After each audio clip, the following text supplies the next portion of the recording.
We provide you the platform to turn your dreams into reality. Give wings to your aspirations with KR Mangalam University. Maldives की राजनीति में अचानक एक ऐसा मोड़ आया है जिसने पूरे दक्षिण एशिया की जियोपॉलिटिक्स को एक नई दिशा दे दी है। कभी इंडिया आउट का नारा लगाकर सत्ता में आए मालदीव के राष्ट्रपति मोहम्मद मोइजू ने अब भारत के लिए अपने सुर ही बदल दिए हैं। अब वही मोइजू भारत को मालदीव का सबसे भरोसेमंद और करीबी साझेदार बता रहे हैं। ये बदलाव अचानक नहीं आया है, इसके पीछे कई परतें हैं, जिसमें बड़ा कारण भू राजनीतिक रणनीति, वैश्विक ताकतों का समीकरण और चीन की बदलती सोच भी है। दरअसल प्रधानमंत्री नरेंद्र मोदी की हालिया मालदीव यात्रा के दौरान जो गर्मजोशी देखी थी, वो इस बात का संकेत थी कि मालदीव में अब इंडिया आउट नहीं बल्कि इंडिया इन की नीति पर चलने को तैयार है।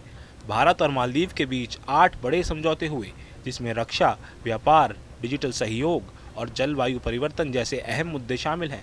भारत ने मालदीव को 4,850 करोड़ रुपए की लाइन ऑफ क्रेडिट भी दी, जिसने उसकी आर्थिक विकास को नई रफ्तार मिलेगी। मोइजू ने तो यहाँ तक कह दिया कि वे भारत के साथ फ्री ट्रेड एग्रीमेंट यानी FTA पर बातचीत शुरू करना चाहते हैं।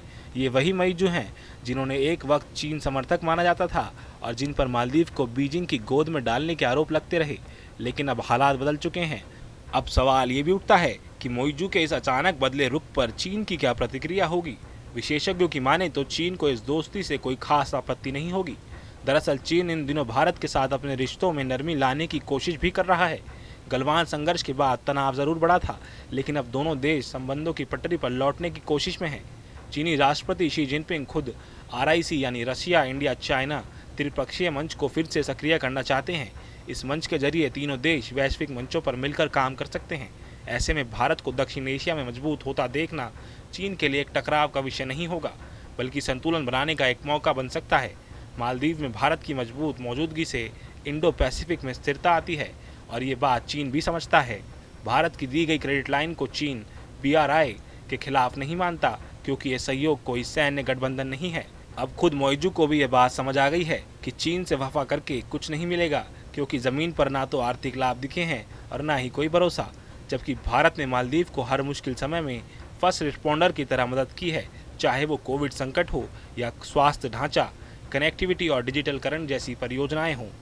कुल मिलाकर मोहम्मद मोइजू का यह बदलता रुख न सिर्फ भारत की विदेश नीति की एक जीत है, बल्कि एक संकेत भी है कि पड़ोसी देशों को अब भारत की ताकत के साथ साथ उसके भरोसे और नेतृत्व क्षमता पर भी यकीन करनी होगी।